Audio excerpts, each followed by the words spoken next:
بسم اللہ الرحمن الرحیم۔ اللہ کے نام سے شروع جو نہایت مہربان رحمت والا ہے۔ قیامت کے دن اللہ پاک 70 لاکھ فرشتوں کو حکم فرمائے گا کہ جا کر کعبہ شریف کو لے کر آؤ، لیکن کعبہ شریف انکار کر دے گا۔ کیوں؟ یہ آج کی ویڈیو کے اندر ہم بیان کریں گے۔ حضرت وہب بن منبہ رحمۃ اللہ علیہ فرماتے ہیں توراۃ شریف جو آسمانی کتاب ہے حضرت موسیٰ علیہ السلام پر نازل ہوئی۔ اس کتاب میں لکھا ہے اللہ پاک روز قیامت اپنے 70 لاکھ مقرب فرشتوں کو سونے کی زنجیریں عطا فرمائے گا اور حکم دے گا ان زنجیروں کے ساتھ کعبہ شریف کو میدان محشر میں لے آؤ۔ فرشتے جائیں گے، ان سونے کی زنجیروں کے ساتھ کعبہ شریف کو باندھیں گے۔ پھر ایک فرشتہ پکار کر کہے گا اے کعبہ چل۔ کعبہ شریف کہے گا میں نہیں چلوں گا جب تک میرا سوال پورا نہ ہو جائے۔ قضائے آسمانی سے ایک فرشتہ پکارے گا اے کعبہ سوال کر، تیرا سوال پورا کیا جائے گا۔ اب کعبہ شریف اللہ پاک کی بارگاہ میں عرض کرے گا اے اللہ پاک میرے پڑوس میں دفن ہونے والے مومنوں کے حق میں میری شفاعت قبول فرما۔ آواز آئے گی میں نے تیری درخواست قبول فرما لی ہے، یعنی تیرے پڑوس میں جو مومن دفن ہیں ان سب کے حق میں تیری شفاعت قبول کر لی گئی۔ تو چنانچہ جن مسلمانوں کو مکہ مکرمہ میں دفن ہونے کی سعادت ملی ہوگی ان کو جمع کیا جائے گا۔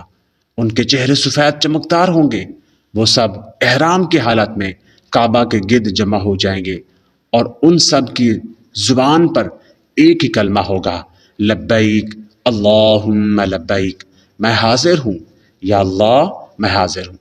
اب فرشتے کعبہ شریف کو کہیں گے اے کعبہ اب چل، اب تو تیرا سوال پورا ہو چکا۔ کعبہ شریف کہے گا میں نہیں چلوں گا جب تک میری درخواست قبول نہ ہو جائے۔ قضائے آسمانی سے ایک فرشتہ پکار کر کہے گا اے کعبہ تو مانگ تجھے دیا جائے گا۔ کعبہ شریف کہے گا اے اللہ پاک تیرے گناہگار بندے جو دور دور سے غبار آلود ہو کر میرے پاس آئے، انہوں نے اپنے اہل و عیال عزیز رشتہ داروں کو چھوڑا اور تیرے حکم پر عمل کرتے ہوئے میری زیارت کے شوق میں آئے اور حج کیا۔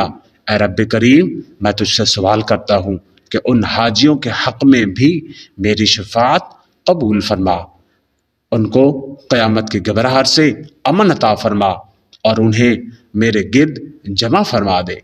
اللہ پاک فرمائے گا اے کعبہ میں نے ان کے حق میں بھی تیری شفاعت قبول کی۔ اب فرشتہ اعلان کرے گا کہ جس نے کعبہ کی زیارت کی تھی وہ دیگر لوگوں سے الگ ہو جائے۔ یہ اعلان سن کر اہل محشر میں سے وہ تمام لوگ جو کعبہ کی زیارت سے مشرف ہوئے ہوں گے، جنہوں نے حج کی یا عمرے کی سعادت حاصل کی ہوگی، وہ سب کے سب الگ ہو کر کعبہ شریف کے گرد جمع ہو جائیں گے۔ ان کے چہرے سفید ہوں گے اور جہنم سے بے خوف ہو کر کعبہ شریف کا طواف کر رہے ہوں گے۔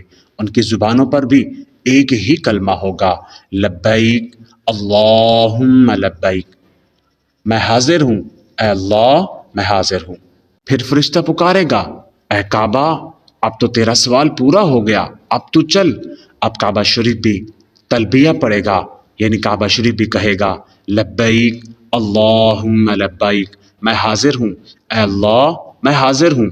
پھر کعبہ شریف کو اس شان سے میدان محشر میں لایا جائے گا کہ دنیا میں کعبے کی زیارت کرنے والے اس کے گرد طواف کر رہے ہوں گے اور ان سب کی زبانوں پر یہ کلمات ہوں گے لبیک اللہم لبیک، میں حاضر ہوں یا اللہ میں حاضر ہوں۔ غور فرمائیے لبیک اللہم لبیک پڑھنے کی کیسی برکت ہے۔ میدان محشر 50,000 سال کا دن، تانبے کی دہکتی ہوئی زمین و میل پر رہ کر آگ برساتا سورج، جہنم سامنے جنت سامنے، پل صراط لگا دیا جائے گا، سامنا قہر کا ہوگا، اعمال تولے جا رہے ہوں گے۔